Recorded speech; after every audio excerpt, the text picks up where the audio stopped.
Hello, this is Robert Cockfield, and I have the most important man on the planet, that that Dr. Daniel J. Williams. Now, yes, the man, many talents and gifts, and one of them is to tell you how it is.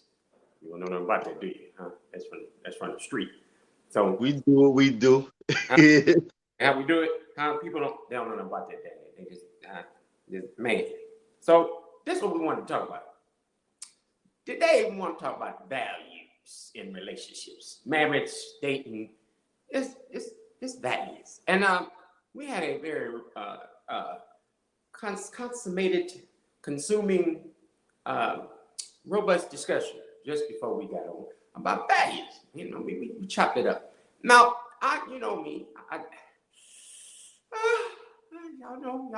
you know. Um, Now, normally I start a fire. I start a fire first, then and I'm gonna start a fire right now. I'm coming straight out the gate. Now, Yeah, we you with it. get married. We date people, and Superman Daniel said something powerful. He said, "Do we talk about this stuff before we get married?" And then the answer was really not really. Most of us don't talk values when we first meet somebody. Now, do we lie about our values sometimes? The ones that do? Yes. I know you don't want to tell the truth and shame the devil, but we do. We'll tell you anything's necessary to get what we need out of each other. And some of that stuff is not valuable. It's not valuable. So what we end up doing, we just just say a bunch of stuff, and then we try to win you over, and then we don't have no concrete, we don't have no benchmarks, we don't have no standards, and me and Daniel talk about this all the time. You gotta have some standards and benchmarks in your relationships. 40 something years, and I'm just figuring a lot of this stuff out. And some people have said, "Man, you raw. You just tell it. You just let it out, right?" Like, man, dude, I just this last podcast. Oh my good Lord, this last stream, somebody said, "You shouldn't have said anything about types of relationships that are open or whatever it is." And I said, "See, first you got to know the definition of things, because this is what we do. We hear open relationship, and folks go straight to sex. No. What an open relationship simply means is that there has not been specific or certain standards and boundaries set in certain aspects of the relationship." So I'm gonna start the fire right now. So if your mind went straight to sex, then you was wrong. Now, what I was trying to say, now sex can go along with that too, but no, what I was simply saying was that dudes, him or her, Dr. Right Reverends and bishops and everybody else and the missionary and all that, listen, we do that. There's many of you that are in relationships right now, and what value and values do you have in your relationships? And you don't talk about that stuff. Now, Superman Daniel says something powerful. We talk about everything else. We talk about car payments. We talk about sharing. We talk about slit malt liquor and Budweiser and smoking weed and partying and all that stuff. And don't act like you don't know what I'm talking about. Because I had somebody in the church. They was on the praise team. I ain't saying name church. And they part of they fraternity sort and got up and praised. Had a break and said, "Ooh, that party was good last night." See that I respected that person more than I respect the person who try to hide this stuff. See, we talk about any and everything. What's of value to us, but we don't have no values. So we're gonna hit it hard and talk about values in relationships. So now here the first one. See, I knew this was gonna set on fire, Daniel. I'm gonna say this, and then you tell me how good were you with this one. Honesty.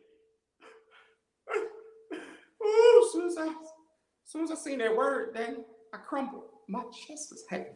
I just, as a man, wait, hold up.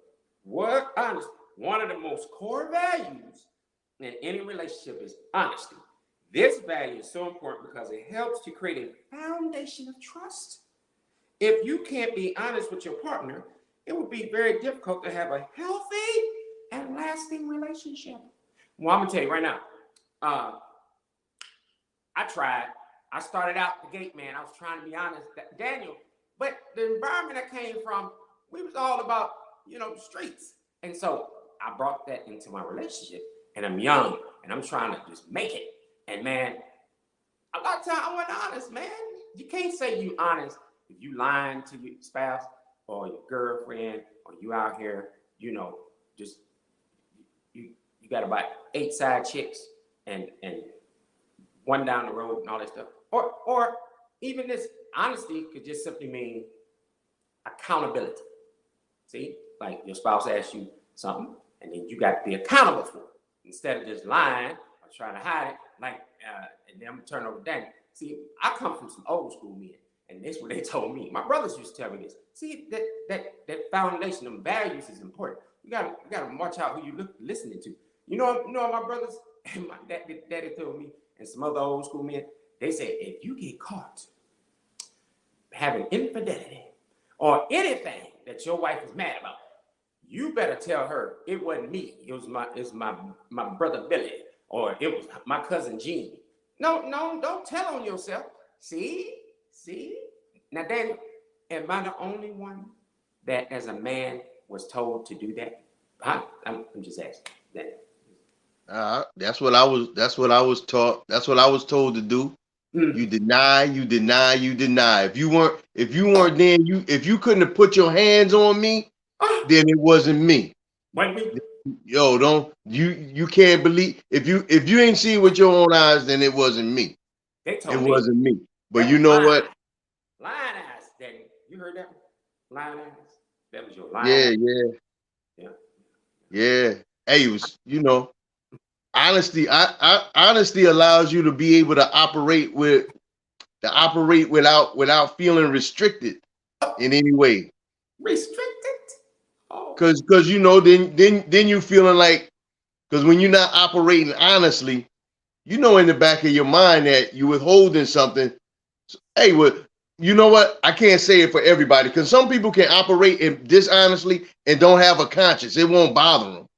And then there's those, there's us that being dishonest because there's a fear of not wanting to miss out on something we feel like will be a good thing. So we'll put on the role, play the role for the lady, because it's like, yo, it seems like she might be we on to something real good. So I might need to play the role. I need to play myself up a little bit, or hold back a little bit or something. Either way it goes, it's fraudulent. We being frauds in the front. So there goes the foundation. The foundation of the whole thing was set on something fraudulent. So you can't get mad when later down the line it starts falling apart. And then you start having, because I know you're getting ready to go to this, and then you start having the real conversations of, well, why didn't you say that you were like this at the very start? Did you just say I was fraudulent and I lied? I'm a liar. Did you say that? Did you say I have already been doing it? I was doing it. I've been doing, and you know what? Here's what I used to do, man. And this way, as a man, sometimes when you're in a relationship, women will say this: "You don't love me. You lie to me. You don't care for me. You don't." No. I'm sorry from the streets. I'm correcting. Now it's gonna be some people ain't gonna agree with me, but here's the truth. Sometimes the value that you have left, you don't want to lose it, so you lie, and you're gonna get caught. Now I'm gonna tell y'all, man. Every time I did that, right? I went honest. It spanked me. You'd be thinking, oh, she'll never know, and then it comes back, and you're right. It's fraudulent, and then you live in a fraudulent life, and then you stop. That makes sense. Because then you gotta check it. Once you start with the lie, then You got to start keeping account of all those lies, and you got to keep the sequence of events right with the lies. So now you got a whole relationship with lies in the relationship with the person that you with, because you got to maintain these lies. You got to maintain the story. It's like, remember when you told me about such and such? You talking about, huh? What? Now you got to try and backtrack real fast and try and remember the whole story and all the little extra lines and details you put in there and be looking like, nah, that ain't. You said that it was like, oh yeah. Yep. Yes. Being honest. So that's why I'm saying, being honest, it lets you to be. It allows you to move without restrictions, because now you're restricted in being able to be honest because you weren't honest in the beginning. Just being straight up in the front. But the values, man. All right. So let's talk about what exactly, what do we consider? Value has so many different definitions to it. Because some people, they have some values that are like, they're immoral, but that's the values they operate from. That's right. And see, this is why I wanted to talk about this, and you wanted to talk about it, and we got our list, because what do you value in a relationship? First of all, do you value God? Do you value you? Do you feel like you're valuable? Number one, that's it. You value you. Like, loving God, loving people, love myself. Do I even love myself? So if you don't have that foundation, that concrete God, and then you got to love yourself too. You can't love other people. So then you start off with number one on the list, dishonest. Like, you're not going to be honest because you're not honest with yourself. You're not honest with God. And for some reason, we think that for some reason God don't know. He don't know some things about us. I don't understand it. Like, that's being dishonest too. Like, you really think God don't know what? God know. You just don't want to know God, because guess what's going to show up? Your honesty. See? About yourself. So I always used to tell people when I was in the pulpit, I used to say, man, when you praying, be quiet. Say what you're going to say. Just listen. Just, and then God going to reveal some things. But if you praying and you talking about everybody else, you got some problems. Dishonesty. You got to listen. And so I'm going to read this, and then I'm handing it back to you. If you are with someone honest, you should be able to feel at ease if your partner goes out for a night on the town with friends or colleagues. A loyal partner won't lie to you about where they have been or what they have been doing. See, now when we pick partners, this is another thing. We pick dishonest people. That's what then kind of brought it up. Like, you shady, they shady. See, so now we got two shady jokers trying to do business in a relationship, starting off shady, and then add fuel to the fire. Throw the friends in, and then, girl, I wouldn't tell him everything. Man, ain't no way. I ain't telling. Oh man, you better not tell him about your money, your friends, stuff you're doing. That outside stuff. And the funny thing about that is those ones that's giving advice, they're not even in a relationship, or all they have is a line of train wreck relationships. Yeah. Or they're in a relationship to where they're full of it's full of lies. So how you taking advice from somebody who can't even give you the example of what a healthy relationship is supposed to look like, or how to deal with somebody in a healthy way, in an honest way? How you taking advice from somebody who's dishonest and they got a pattern of being dishonest? How are they going to tell you the right thing to do? And dishonesty can simply mean that you don't reveal something. Like, you just cut. Oh, I forgot to tell you that. Or I didn't want to tell you. I didn't want to hurt your feelings. Or, yes, I hate you, or whatever. Now you telling me this? That's not being honest. You should have told me. See, so after they already reeled you in, after they reeled you in, now they want to tell you, it's like, yo, because because they know that would have been a deal breaker. Yeah. So it kind of go back to if we go back to the very beginning with before there's even a relationship, because you mentioned identity. If you're not in touch with your identity, then it'll be easy for somebody to come along and offer you something, and because it looks good, you will you'll go. All right, I'm gonna use this for an example. Here we go. Hey, I'm about to take y'all to the Bible. Let's look at Jesus when he was in the wilderness, when he was being tested for those 40 days and 40 nights. He knew who he was. He knew he was the Son of God. Every time Satan come, he came to him. He like, if you are the Son of God, like he doesn't, like he ain't sure about who he is. So him being sure of who he is meant he could be sure on what he stood for and what he would not fall for. Yeah. You know your identity. Boom. So when you come through and you look at these relationships, somebody coming through, you know that you're going in this direction. Christ knew the reason why he came to earth. He knew the reason why he came. He knew where he was going, and he knew what the outcome was supposed to be.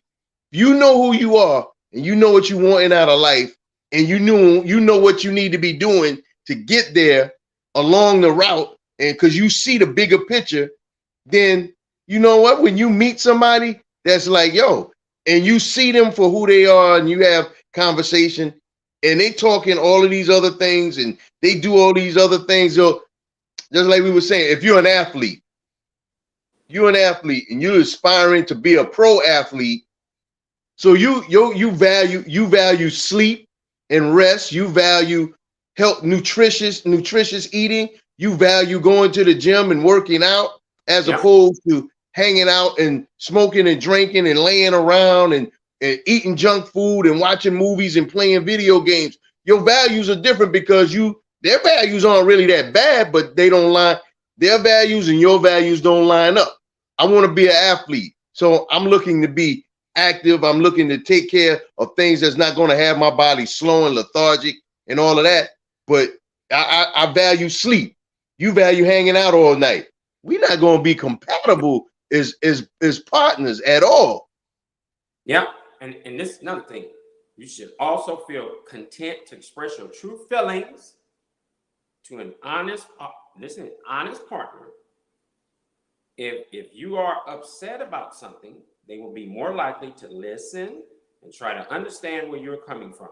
An honest partner won't try to hide their feelings from you or make you feel like you are overreacting. And think about that. That goes to loyalty. See, So this value helps to create a sense of security and trust.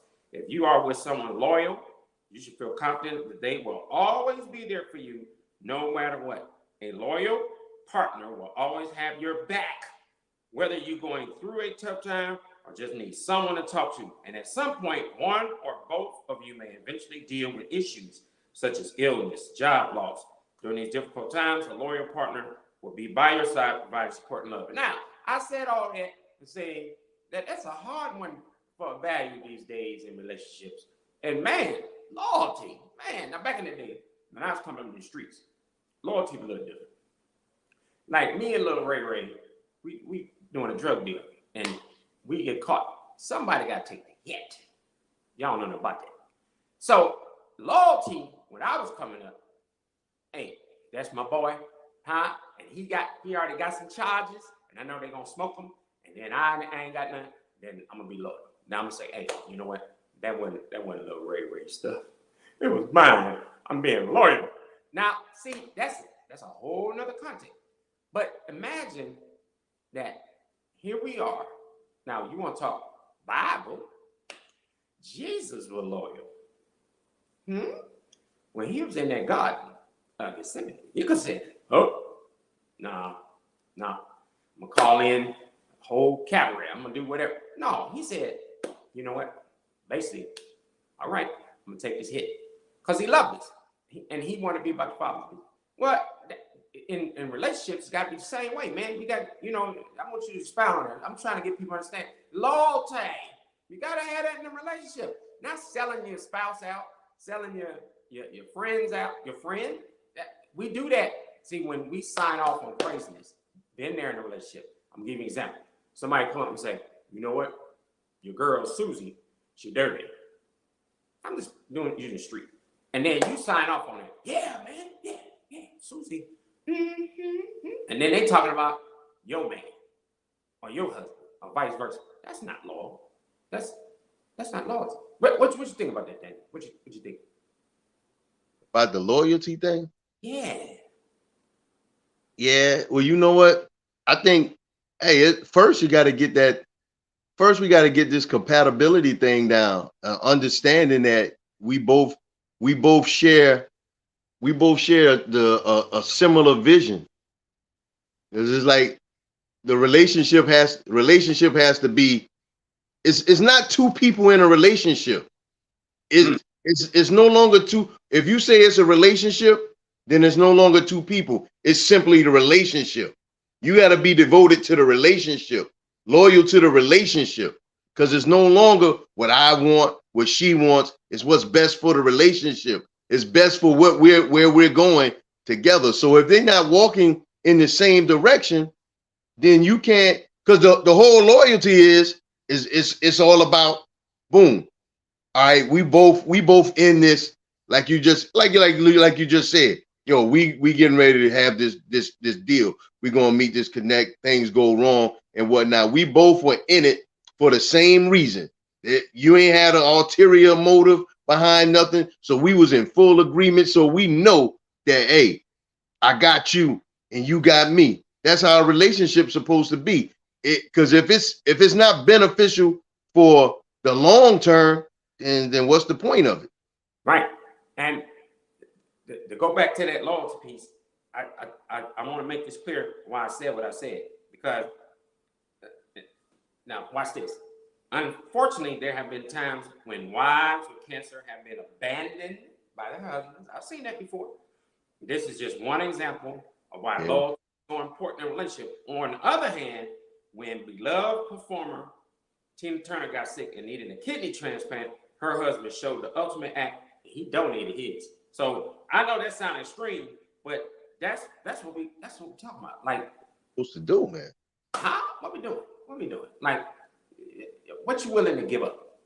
That's my point. Like, it's not about we perfect. We striving for it. We press toward the market high call it. We sitting there working on our own soul and salvation. Everybody got problems, man. Man, what's really crazy when you know your partner not loyal, when they want to grade you, devalue you, or emasculate you, and vice versa. Like we want to just say, let me point out, no, let's not be a loyal. Loyal folks in relationships help build each other up and can do the first all the time. You talk about it, share the great things and the bad, and say, hey, you know what? I'm with you. I know you got some issues. I got some issues. We're gonna be loyal to each other. We're gonna ride or die. We're gonna hang in there. I just want to throw that out there. Yeah, because it's supposed to be building. I mean, relationships are supposed to be building. It's about building something new together.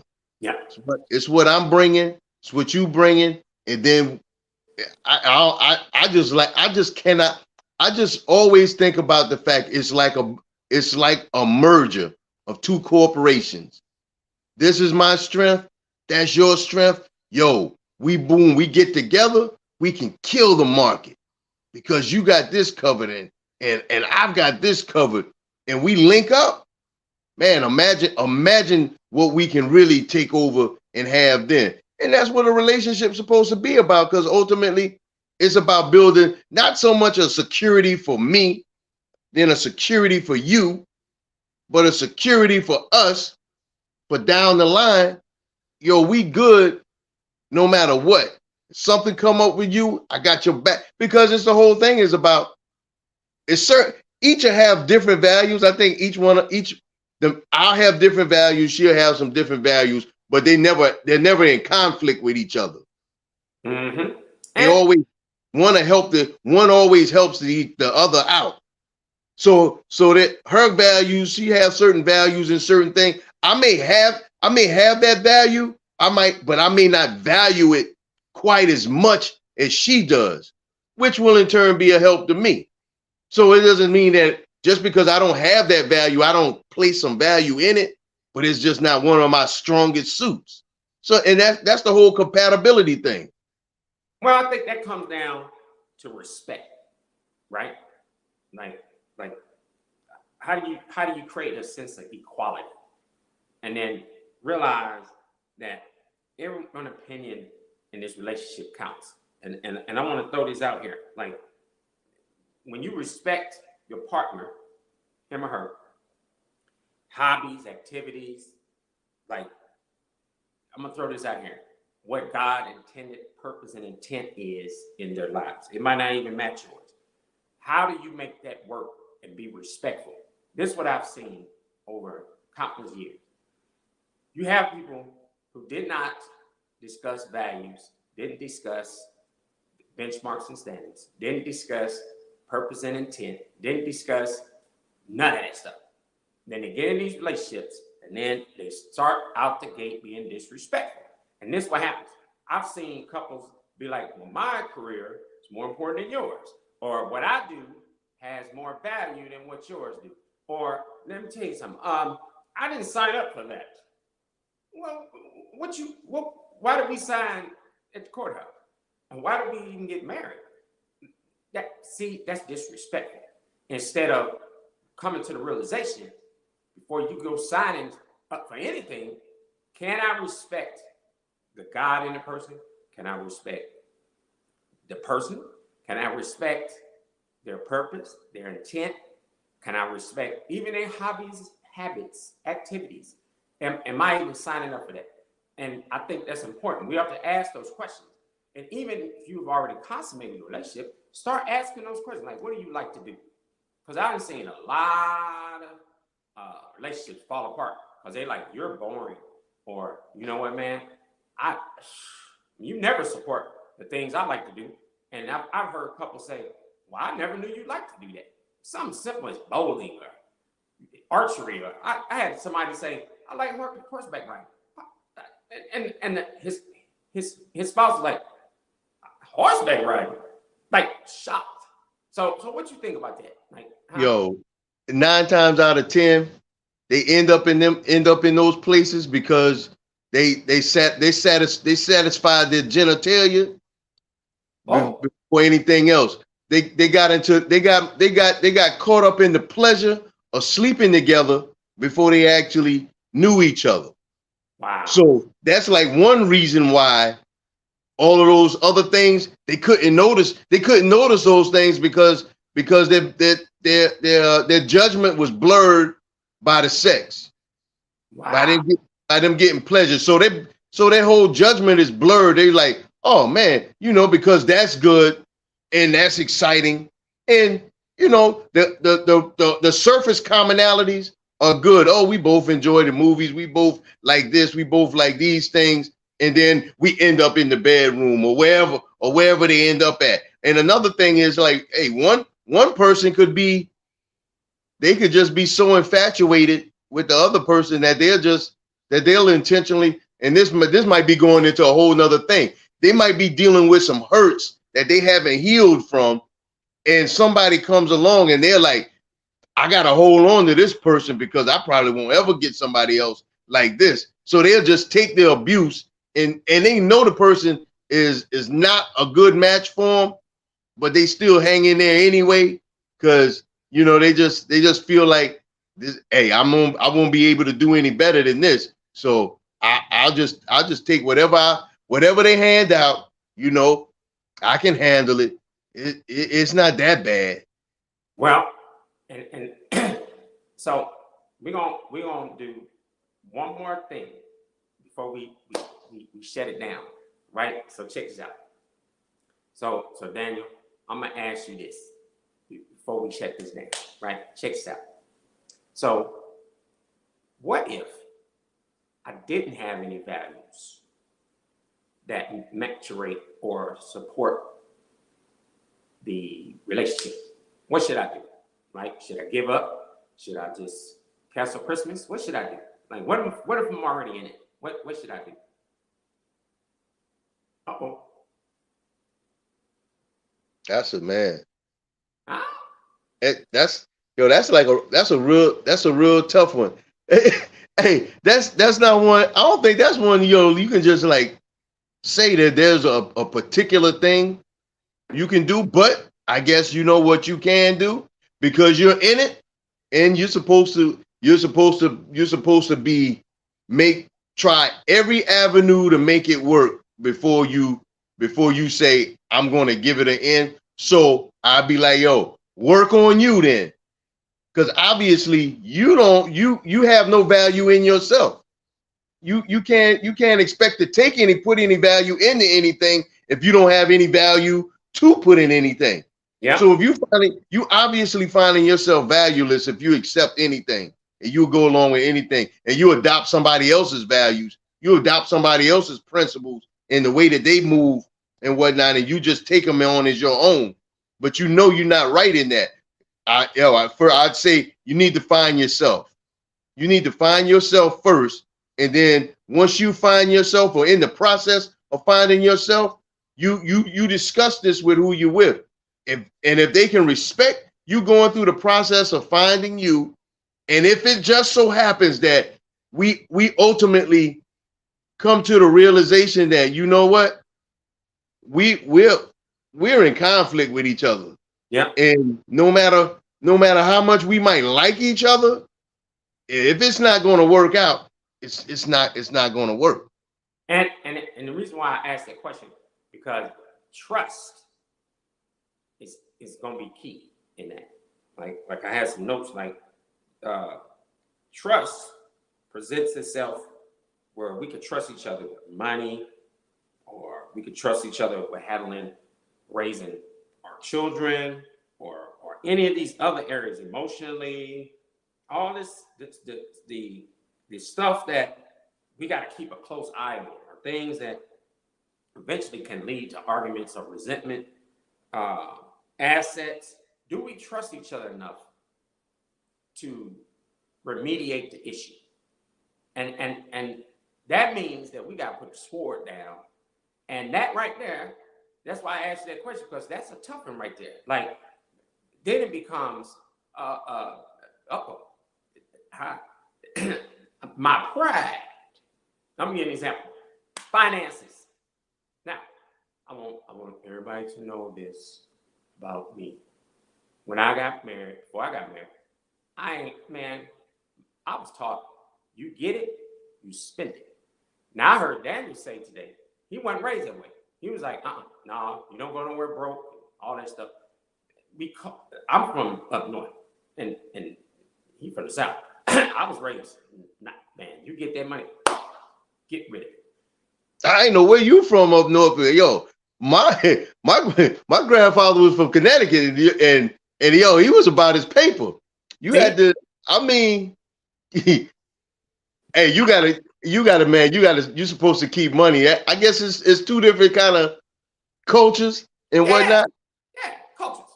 But yeah, because it was as far as because with my grandfather, it was all about it was about their appearance and everything. So if you don't have no money in your pocket, then you dressing bummy. Look, because if you ain't keeping money, you ain't looking your sharpest. Well, see, now it ain't no good to look good and be broke at the same time too. See, now, reason why I'm bringing this up, right? So we didn't think like that, and so you get married like that, and then you got somebody God done bless you with and know how to do finances, and then you ain't even, you know what I'm saying? You ain't there, and believe me, where's God? Where's the foundation? See all that stuff? What purpose, intent, all that stuff. So when you don't know nothing, you'll wonder. And so money, finances is one of those things, man, you'll blow it quick, hard, and fast. And you'll give it away to people that at the end of the day is not a part of what the purpose and intent of the money is for. Like, it's supposed to be God and then your family, and then the church. And this is what we do. We get that all jacked up, tied up, tangled up, and then we get family members become, hey, Uncle Sugarfoot, can I get $20? So, and they know they can get you. So hey, the predators can smell the prey. They can smell the weakness. Yep. They can smell your let me what is it?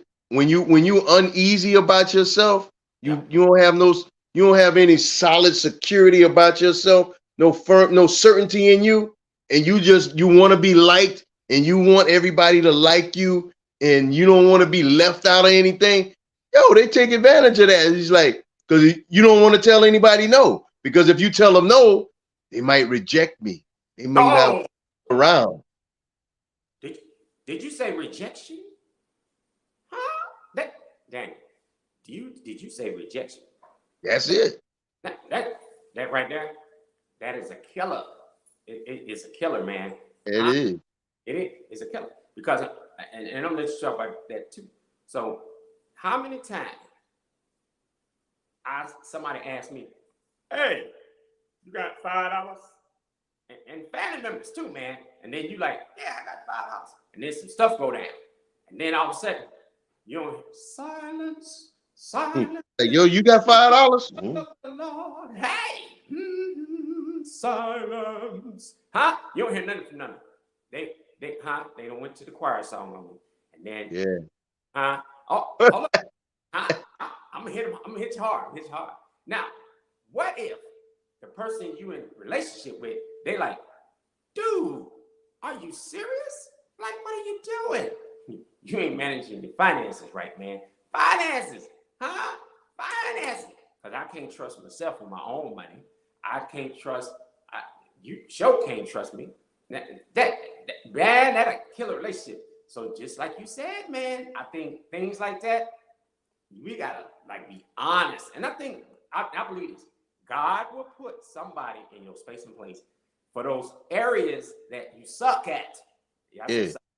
And then It's a difference in you being weak, you being weak in budgeting your finances, but you want to do better, and you being wild with your finances, and you could care less.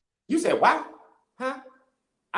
I know it's some men on here that they done made it rain. And then when they got to the house, it was a thunderstorm and the F5 tornado. Huh? Been there. Huh? I'm gonna give you another. See, because men don't want to talk about this stuff. Man, let me tell you. That's being foolish. That's being foolish.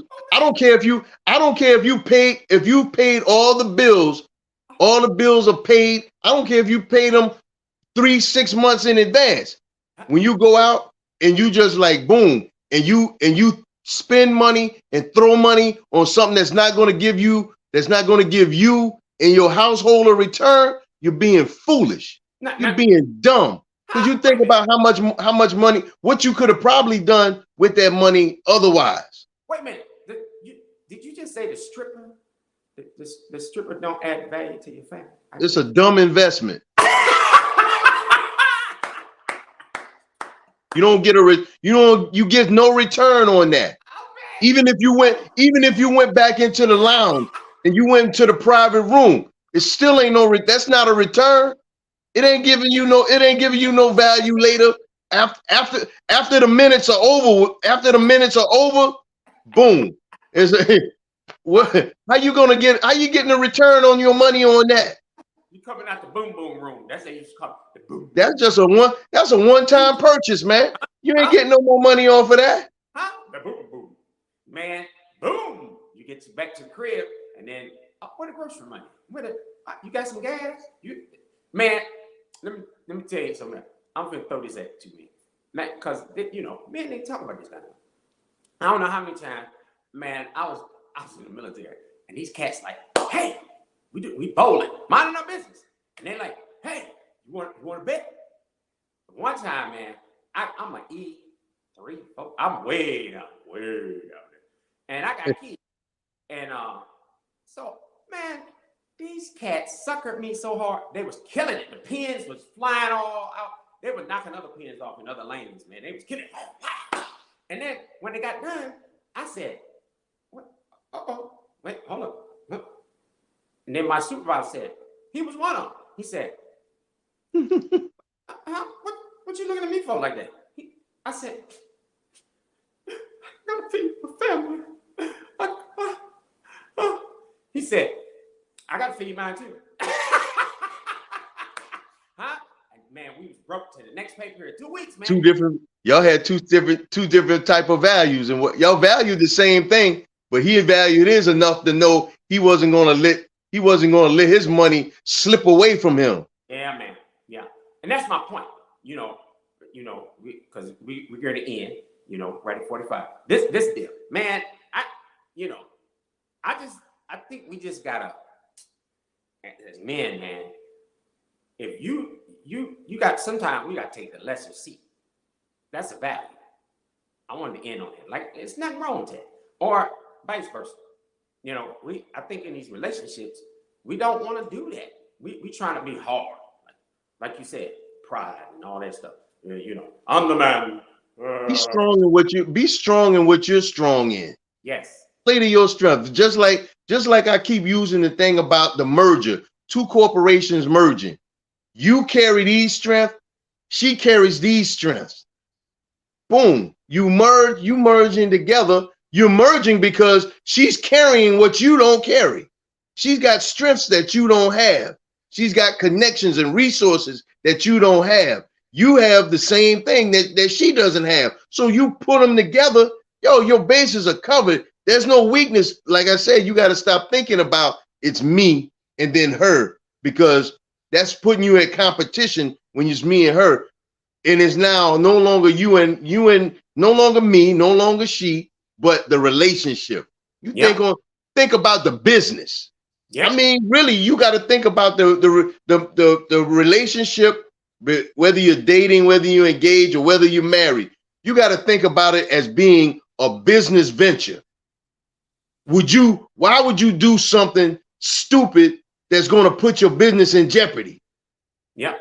If you know, why would you go out and mess with a rival company and whatnot that's going to undermine the longevity of your company, of your merger? Why? Well, why would you try and undercut your business partner as if you keeping them from having more money in their personal pocket or something, when everything that y'all do, it goes to the business. No matter what, you hurt in the business.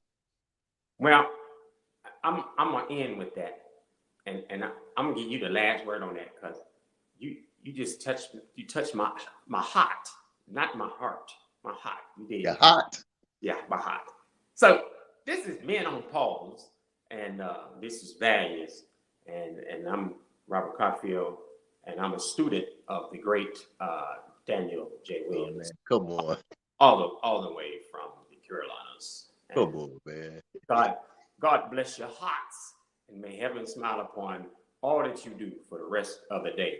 And by the way, stay out them strip clubs. There we go. There we go. Dumb investment. Dumb. No return on it. None. Even if you go to the room. Don't go to the boom.